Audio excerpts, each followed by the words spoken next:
The following bout is scheduled for 3 5-minute rounds in the BAMMA featherweight division. Introducing first the man standing to my right and fighting out of the red corner. He stands 5 feet 10 inches tall and weighed in at an even 145 pounds. He is a grappler with a record of 12 victories opposite 7 defeats, fighting out of Leeds, England, James the Tie-Dye Samurai Saville. The opposition comes in the form of the man standing across the cage to my left and fighting out of the blue corner. He stands 5 feet 7 inches tall. His official weight 145 1/2 pounds. He is a striker with a record of 7 victories opposite a single defeat, fighting out of Paris, France. Tom Fire Kid Duquesnoy. Your referee, Mark Goddard. Frank, do you think it forges a certain type of mental spirit when all your fights are away? You're the away fighter, you've got to go away from home. You must have a certain type of tough mental attitude. Everything's on the road. No matter what happens, you're always the road warrior, no matter what goes on. And you get used to traveling, that's for sure. You get used to being around and having to get your spacing and your timing and how to eat in foreign countries and how to navigate, you know, especially in a foreign language. It makes it very simple when it's time to come and do battle. Well, he certainly started very lively. He's got inside the taller man, which is the right thing to do, and he was having the best of the early exchanges till Saville started to get those knees in. And I think that's what he needs to do as the shorter man, getting close and inside the taller man's range, and yet really Saville just needs to keep it there, doesn't he? Saville doing a good job right now, at least keeping distance. That's right, he's the taller man, he can keep him in his range, and the Fire Kid's really got to get in close and quickly to stay out of range there. He's either got to be right out or right in. Wow, good body shot, good change up with his hands. Oh, spinning kick missed, but then he followed with the left leg. Oh, with a short right, though. That short right rocked him. He got caught on the inside. You see he slowed down a little bit. And that uppercut almost landed as well, just out of range, the lad from Paris. But he is closing the gap as quickly as he can, and it's a good tactic to get inside his man, but Etta left to land his own, and then for the first time they tie up. And I think both men had their fair share up right there, Frank. They're doing a good job right now, pushing the pace, and both guys are getting their best techniques off and getting their exchanges in. And now it's the first time we're actually seeing Tom really push Saville against the cage and use his short height to kind of hold his position. Head underneath the chin, pushing him up a little bit, leaning onto him. Short elbow there as well. Yeah. Very good at this point.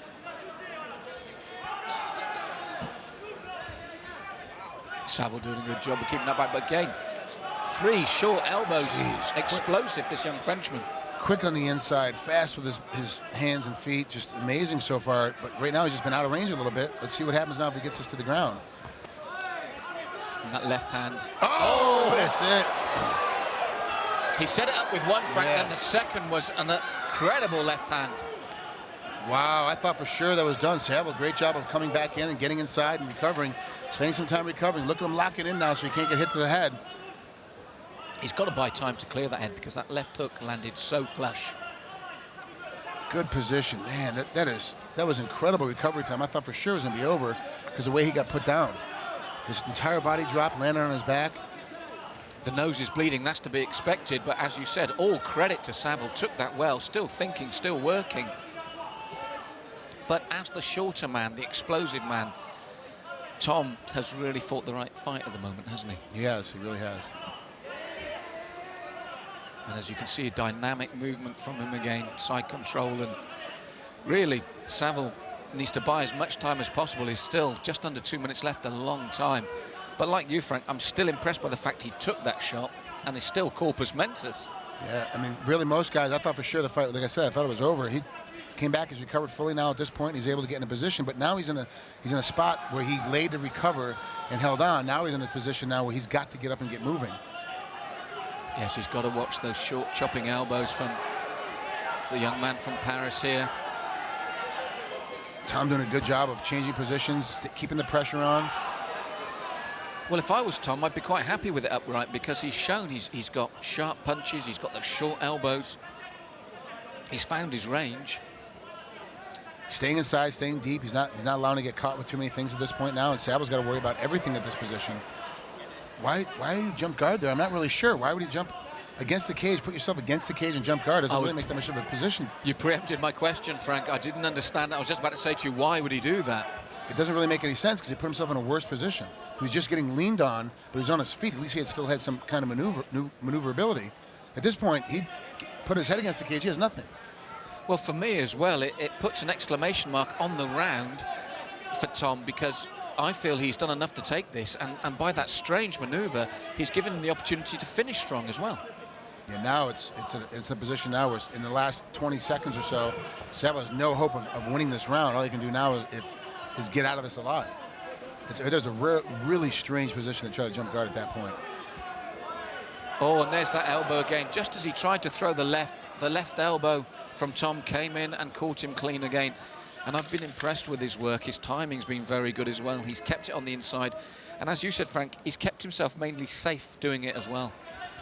He really has. He's in a position now where he's in so tight. And a good throwdown right there at the end. I mean, he took full dominance of this round. He was in a position where he was on the outside, getting caught with outside shots. All of a sudden, now he's on the inside. He's dominating the entire fight. He really did a great job of winning. Catches a quick little hip kick right there, but he gets stepped in. Tom comes through and bangs him with that heavy overhand right, or excuse me, left, and puts him down on the canvas. It's a great position. Do you know what, though, Frank? After seeing that left in slow motion, I've got even more respect for Saville still being there. Yeah, Saville for sure should have been put away. And even now, he's still taking elbows to the head. Earlier, there was 3 elbows thrown right in the middle of the first round. He threw 3 elbows right against the cage and hit him, and that was right there at the end of the first round. He's getting beat up pretty bad for a guy that at the very beginning, the first 30 seconds or so of the round, was pretty much dominating it by getting backpedaling and getting out of the way and maneuvering. It seemed to me that he lost his movement. While he was moving and sort of moving laterally, he kept Tom where he needed him. But the moment that stopped, he was on him like a rash. He was right there. And once it got close, his shot choice was superb, I felt. Yeah, it's perfect timing, good position, very, very smart about where he's putting his hands, very, very smart about where he lays everything in. He doesn't take too many risks with his punching. Every punch so far, it seems to be landing flush. And that's a very difficult test to teach anybody. Now, at range, I feel that Saville's got the tools, but he's got to keep it there. As we saw there, he's technically very good. He's just got to keep it at that range. You got to throw punches at him to keep him out, and as he's charging in, you got to keep throwing punches and kicks at him to keep him away from you. That's it, and moving again, keep moving laterally, moving around his man, because the French lad has got such confidence at the moment, and rightly so after a first round like that, and he closes the gap again. And he is so good close in range. But this is better, I feel, from Saville, moving, a couple of good body shots there, keeping the distance between them. And as we saw there, nice right hand, left leg. He's got good technical ability, and he's on his bike, which I think is necessary after seeing what the Frenchman can do up close. But he's chopping at that lead leg, and that right hand is a danger once more. He's leaning into the punches now, so he's putting himself inside the range, as opposed to just throwing straight punches and staying on the outside. He was leaning in there for a minute. He's getting caught again. You can see his nose is still leaking. This is not a very good position for him. He's got to get just another half step of space and use the end of his punches. That's just right. Like he did there. And I think a low shot there that they'll give him time to recover from. But we can see just from those exchanges, if he uses it, Saville's got the tools of the trade to keep it there. But it's that focus and keeping it at that range.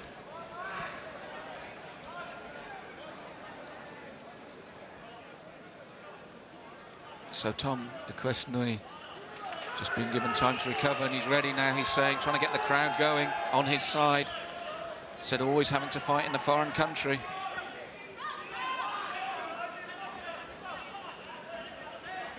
This is better from Saville, moves in, throws his punches, moves back out. But he's still moving straight in and out. He's got to take a little half step to the left or right. That's right, it is straight line work from him. But at least the range is slightly better, but he's always at risk from the power punches. And that chopping kick to the lead leg of Saville. And I like the way, Tom, he almost lures you in, doesn't he? Suddenly Saville finds himself the man as the aggressor when he doesn't want to be. good position change of, you know, being aggressive, and then stopping and kind of taking a half step back or a full step back and making you chase him, and then he comes right back at you again. Nice spin there from Saville, but it's out of range. And there's the lateral movement from Tom that we feel that Saville could do with. And then when he gets in close, he really picks a shot. And those low kicks to the lead leg are beginning to take their toll on Saville, who for the first time goes for the takedown. And he's having none of it. It's almost a worse position for him now.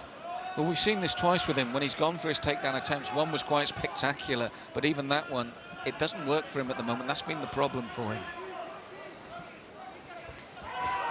Oh, he walked into a shot, took a knee to the face as he's trying to get that takedown. And for me, this is the difference between the two fighters. The tactical choices they're making, they're working for one. They're certainly not for the other. Duquesnoy wants nothing to do with it on the ground. He wants to keep it on his feet as much as he can. If he doesn't land some heavy shots right here, I have a feeling he'll just back out of the way out again. That's right, Saville looking, as you said, for that ground game because it's been torrid for him upright. The shot choices, the decisions he's made have cost him. And these short elbows are costing him again. Working the body and head now. Look at the action, Duquesnoy. Look at how much he's doing on top. He's staying active. None of those were super hard, heavy, powerful shots taking energy away from him. They're already... Whoa, what an uppercut. But as you said, Frank, I want to pick up on something you said earlier. He's dictating the choices as well, isn't he? You said he won't stay down there long, and he didn't. He wants to put it in a particular space. He wants to fight. And we were talking about earlier, too, with some of these guys, like if you want to be a striker, you got to find a way to keep it on your feet. This guy's a striker. He found a way to keep it on his feet by being a good wrestler as well. Defensively, a good wrestler. Doesn't have any kind of offense. Just needs to keep it. If it ends up on the ground, then he ends up on top. And he doesn't want to go there. He'll hit a couple punches, get a little bit of ground and pound in, hit with a couple elbows, and then back out all the way and stand up again. I mean, at the moment, when you're clutching at straws, one thing you can say about Saville in this fight is just how durable he is. It's not winning him the fight, but he is such a durable young man. I mean, he's been given every opportunity to be stopped here, and I think this could be it. There it is. Mark Goddard's seen enough, Frank.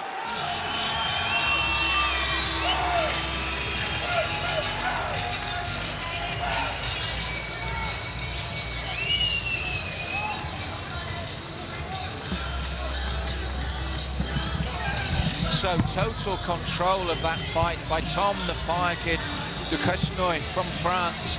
Dominated the range, controlled the fight from every angle.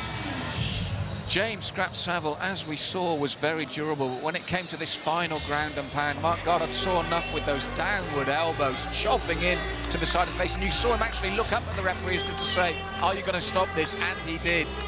Total control here. That's the uppercut that started it all. Really got Saville's attention, got him backing off, chopping at that lead leg as he did right through the fight. Total control. Superb performance by the young man from Paris, France.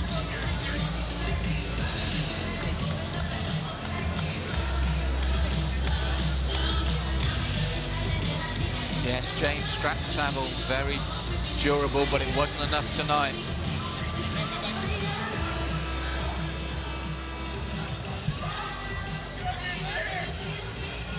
And there's those downward elbows that finish the fight.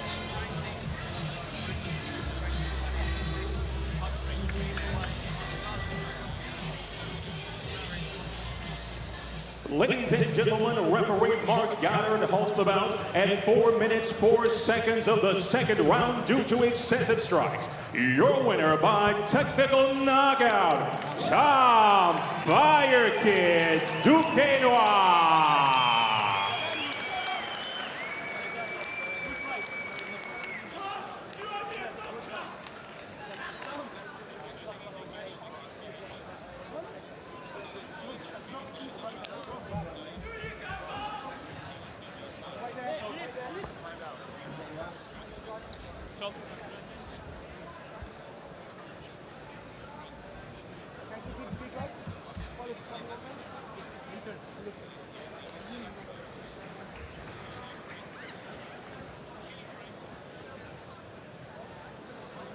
All right, wow, what a great fight. Amazing fight. Did you think the fight was over when you hit him in the corner and dropped him with that first overhand left? Can you repeat the question?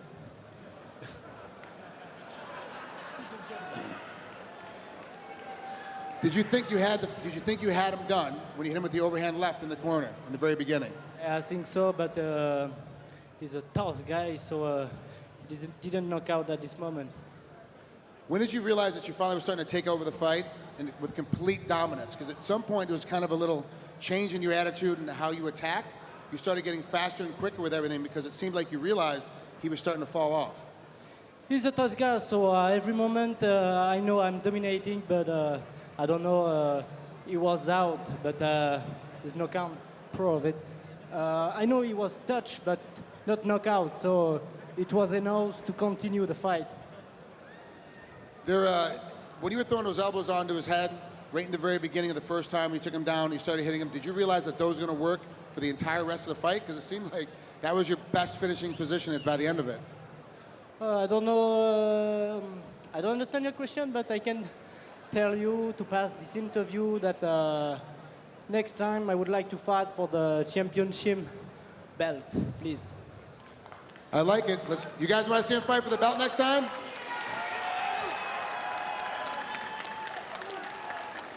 Good work, you winner, time to say.